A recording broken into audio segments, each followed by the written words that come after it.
Hello coucou, de petites vidéos, je fais mon cinéma pour parler cinéma, puisque je suis allée voir aujourd'hui en salle le premier film de Kristen Stewart, The Chronology of Water. Je vous débriefe très vite fait l'histoire, qui est tirée d'un livre autobiographique de Lydia Yuknavitch. Alors, une jeune fille qui s'appelle donc Lydia vit avec ses parents et sa sœur, et elle subit des choses très violentes de la part de son père, et qui est vraiment une violence à tout niveau. Et elle, arrivée un peu à l'âge adulte, elle fuit sa famille pour rejoindre sa sœur qui elle-même a déjà fui la famille. Elle a une très bonne entente avec sa sœur qui a dû subir les mêmes choses. Donc l'histoire nous raconte un peu comment vit cette femme complètement traumatisée, qui essaye de survivre à tout ça, et qui a trouvé... bon, c'est une grande sportive, elle fait de la natation, mais elle va trouver une espèce de calme dans l'écriture. Alors elle va commencer par écrire n'importe quoi, tout ce qui lui passe par la tête, sans faire de style, hein, rien. Elle écrit. Et puis après, elle va rejoindre une université, et là, elle va se mettre à écrire sérieusement, et elle va rencontrer un prof génial d'ailleurs. Elle-même va devenir prof, et donc on va voir sa vie, ses deuils aussi, et puis comment elle arrive à se reconstruire. Je ne vous raconte pas la fin, elle est simple. Elle a réussi à vaincre. Qu'est-ce que j'ai pensé de ce film? Ouf, j'ai beaucoup apprécié ce film, qui n'est pas facile. Ça n'est pas facile parce que l'actrice qui est extraordinaire a un rôle pas simple de cette femme qui est perturbée, mais comme c'est pas possible.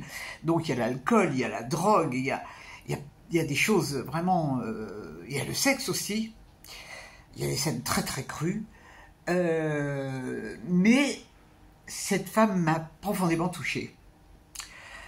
Elle a quelque chose qui fait que on est ému.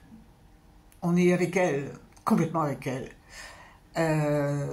Parce qu'on sent qu'elle est sincère, quoi.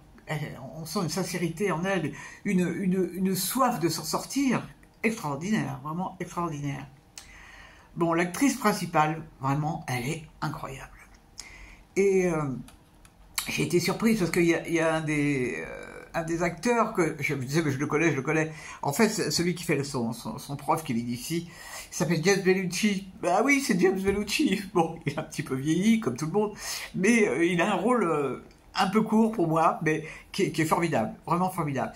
Donc c'est un film qui est extrêmement touchant, qui est pas pour tout le monde, hein. C'est sûr que c'est pas un film très grand public, mais c'est vachement psychanalytique, hein, l'art-thérapie que je connais un peu pas mal, comme on arrive à se sortir dans la vie grâce à la thérapie. Moi, vraiment, je suis scotché. Bon, alors certains disent, ouais, ben c'est un premier film, il y a des erreurs dans le montage et tout. Moi, quand je suis prise par l'histoire, je fais pas gaffe à ça. Je fais pas gaffe s'il y a des plans plus longs, s'il y a des plans plus larges. J'ai pas le côté technique quand je vais voir un film. Bon, quand il y a des belles images, il y a des belles images. Mais là, il y a des scènes qui sont reprises à certains moments, des scènes sur l'eau. Il y a des scènes avec des cailloux.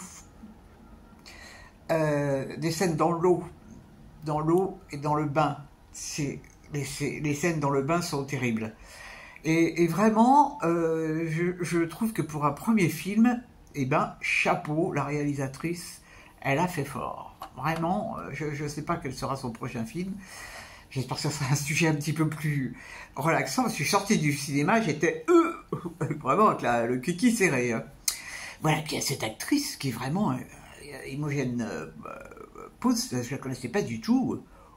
Sacrée actrice, hein, vraiment très bien. Voilou, The Chronology of Water. Moi, j'ai beaucoup aimé. Voilou. Alors, en dehors de ça, bah, tout va bien. Et j'espère que vous n'êtes pas trop tracassés par Monsieur Sarkozy. Bon, c'est un peu dommage de mettre un homme en prison à 70 ans alors qu'il a assassiné personne. Hein. Bon, c'est comme ça, c'est la loi. Voilà, je vous dis salut, à la prochaine, ça sera pas pour demain, je pense pas demain. Il n'y a pas grand chose, hein. Comme c'est les vacances scolaires, il y a des films pour les enfants, mais enfin bon, j'ai pas envie de passer ma vie à voir des films pour enfants. Bon, j'en ai repéré 2-3, espérons que ça sera pas mal. Je vous dis salut, à la prochaine pour parler cinéma ou autre.